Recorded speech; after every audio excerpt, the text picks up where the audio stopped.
Alors, je vais vous montrer, en fait, tout simplement, pour ceux qui vivent avec un Mitrofanov comme moi, les différents types de sondes que l'on peut utiliser, sur lesquelles on peut jongler en fonction du sondage difficile ou non. Alors moi, je jongle sur 3 marques, les Coloplast, les Hollister Vapro Pocket et les Teleflex ici. Alors la Teleflex, je vais tout de suite, comme elle se mouille avec du sérum Phi, on éclate la pochette de sérum Phi et la sonde s'auto-lubrifie. Ok, donc celle-ci est pas mal. Je vous montre comment se présente la sonde Coloplast. Voilà. Donc voici le type de sonde où il y a déjà de l'eau dedans, auto-lubrifiée. Du coup. Par contre, toutes ces sondes-là, elles sont en charnière 14. Et vous allez voir, en ce moment, mon Mitrofanov il est un peu bouché. Et donc, quelque part, ça a un peu de mal à rentrer. Donc les sondes, comme ceci, hop, vous voyez, elle a du mal. Il faut vraiment forcer. Et c'est douloureux. Vous voyez, parce qu'on est sur de la charnière 14 et ça rentre pas. Hop, c'est pas grave. On essaye une autre sonde.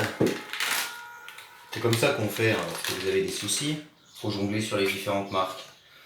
En fait, moi de temps en temps, c'est les Hollister qui me conviennent bien. À d'autres moments, c'est les Coloplast. À d'autres moments, les Teleflex. Hop, vous voyez, une Hollister. La tête n'est pas la même.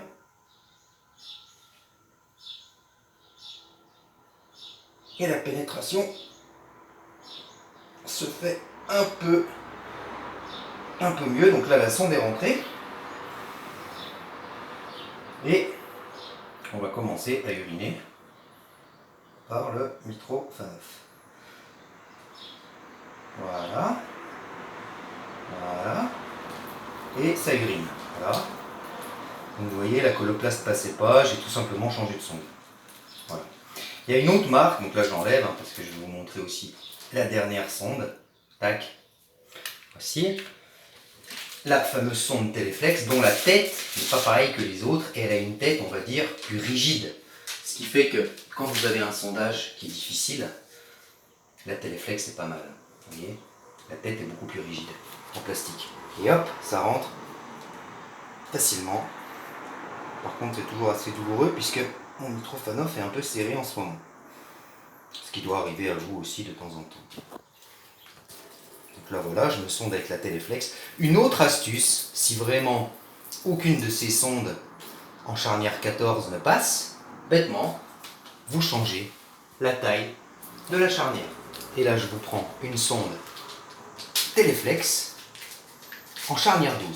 C'est avec celle-ci que je me sonde en ce moment parce que mon Mitrofanov est un peu bouché.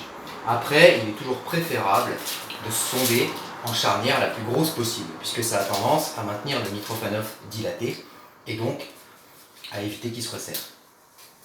Après, évidemment, quand ça serre et qu'on ne peut pas se sonder, on change la charnière. Regardez là, c'est une charnière, la tête est blanche, c'est une charnière 12, puis une charnière 14. Donc le diamètre est plus petit, la sonde va tout simplement rentrer plus facilement. Et hop, et c'est parti. Et là, je termine de me vidanger. Et je vais vous présenter ensuite une autre technique que l'on peut faire pour dilater son Mitrofanov de sorte à ce que n'importe quelle sonde de n'importe quelle marque en charnière 14 rentre comme dans du beurre. Je vais vous montrer ça juste après m'être sondé. Bon, désolé, ça prend un peu de temps parce que ma vessie est pleine. Et puis surtout, je suis en charnière 12 là, donc en charnière 12, le débit volume est plus petit. Donc évidemment, ça met un peu plus de temps pour vidanger. Donc ça vidange, ça vidange. On y va gaiement. Désolé pour le petit temps d'attente. Voilà, c'est fini. Hop. Voilà. Il y a un petit objet magique qu'on appelle un ACE stopper. Je vais vous présenter ça tout de suite et je vais me faire une petite cure d'ACE stopper. Voici ce qu'est un ACE stopper. C'est bêtement un clou en silicone. Vous voyez ? Alors le problème, c'est que c'est pas remboursé par la Sécu et cette petite pièce coûte 40 € pièce. Par contre, elle est réutilisable et on peut la stériliser soi-même en la passant à l'eau bouillante. Ok, c'est du silicone. Et en fait, simplement ce que vous faites, lorsque vous voulez vous faire une petite cure d'ACE stopper, vous rentrez l'ACE stopper dans votre Mitrofanov. Boum. Donc là, normalement, comme je viens de me sonder, il va rentrer facilement. Et donc je mets le clou, vous voyez, je mets le clou voilà, sur mon Mitro. Alors évidemment, ce que je vous conseille, c'est comme l'ACE Stopper est assez onéreux, 40 € non remboursés, je viens de vous préciser, le Mitrofanov a tendance à l'éjecter, c'est-à-dire si vous restez comme ça, vous allez le perdre. Dans votre journée, il va tomber et vous allez le perdre. Et vous serez déçu parce qu'il faudra en racheter un autre. Ok ? Donc moi, ce que je fais, c'est que tout simplement, je me prépare des petites bandelettes de scotch à l'avance, des cotons découpés, et tout simplement, ce que je fais, c'est que je mets un coton sur mon ACE Stopper et je le scotche avec une bande autocollante, Urgoderm,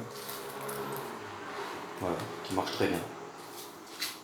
Hop, bon là je l'ai collé sur lui-même, ça va quand même marcher. Non, c'est pas grave. Et vous collez votre ACE Stopper, comme ceci. Bon alors là c'est ballot parce qu'on est en plein été, on est en pleine canicule, donc je transpire.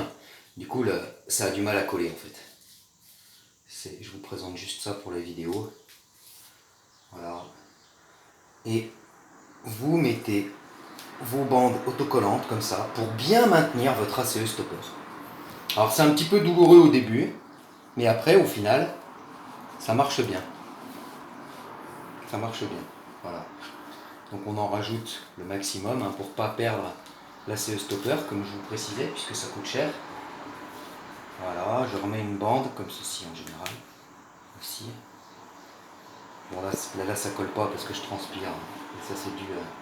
Si vous êtes en plein hiver, vous n'aurez pas ce problème-là. Hein. Voilà, et donc là je vous ai présenté l'ACE Stopper.